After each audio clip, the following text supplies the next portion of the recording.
Bonjour et bienvenue dans cette vidéo. Nous commençons cette vidéo par la place Chacha.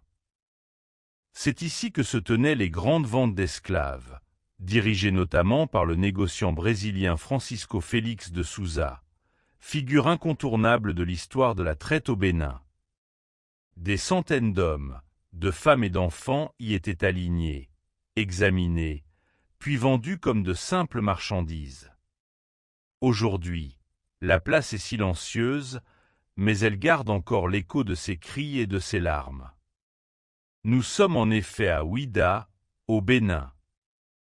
Ici commence un voyage à la fois historique, culturel et spirituel, celui de la route de l'esclave. Cette route longue d'environ 4 km est aujourd'hui un parcours de mémoire universelle, qui raconte l'une des pages les plus sombres de l'histoire humaine, la traite négrière transatlantique.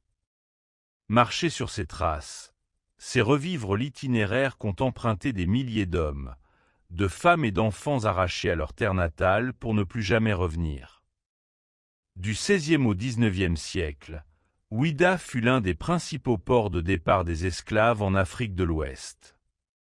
Ici, des captifs venus de différentes régions étaient rassemblés, vendus puis envoyés de force vers les Amériques et les Caraïbes.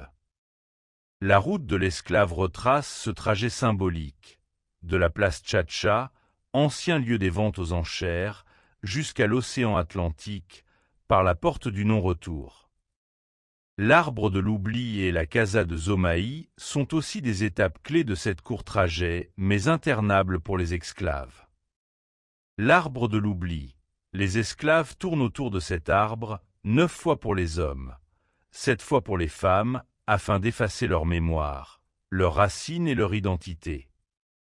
Un rituel cruel destiné à briser les liens avec leur terre natale et à les préparer à l'exil. Zomaï. En langue fon, Zomaï signifie « là où l'on ne voit pas le jour ». Cette case sombre et étroite servait de prison temporaire, où les captifs étaient entassés avant d'être conduits vers les bateaux.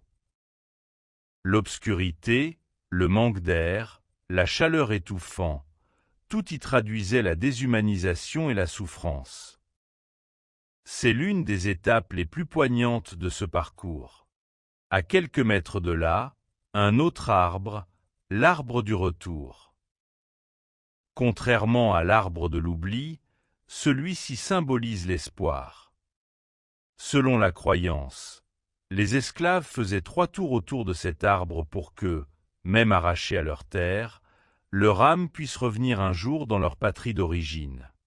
Un geste spirituel qui traduisait une résistance invisible face à la brutalité. Enfin, le parcours aboutit à l'océan. Face à l'Atlantique se dresse le monument le plus emblématique. La porte du non-retour. Érigée en mémoire des millions de déportés, elle symbolise ce passage définitif, ce point de rupture avec la terre natale. C'est par là que les captifs embarquaient vers des destinations lointaines, sans espoir de retour. Aujourd'hui, cette porte est un lieu de mémoire universelle. Elle invite non seulement au recueillement, mais aussi à une réflexion profonde sur l'histoire commune des peuples d'Afrique et de la diaspora. Chaque année, des cérémonies et des pèlerinages y sont organisés, rappelant que cette mémoire n'appartient pas qu'au Bénin, mais à toute l'humanité. La route de l'esclave à Ouidah n'est pas seulement un parcours touristique ou historique. C'est un chemin de mémoire, un appel à la conscience collective. Cette route a été restaurée et mise en valeur par le gouvernement béninois de Patrice Talon. Il nous rappelle la cruauté de l'esclavage, mais aussi la force des peuples qui ont survécu, résisté et transmis leur culture à travers les siècles. En foulant ce sol, en suivant ces étapes, nous ne faisons pas que revisiter le passé. Nous portons la responsabilité d'un avenir meilleur.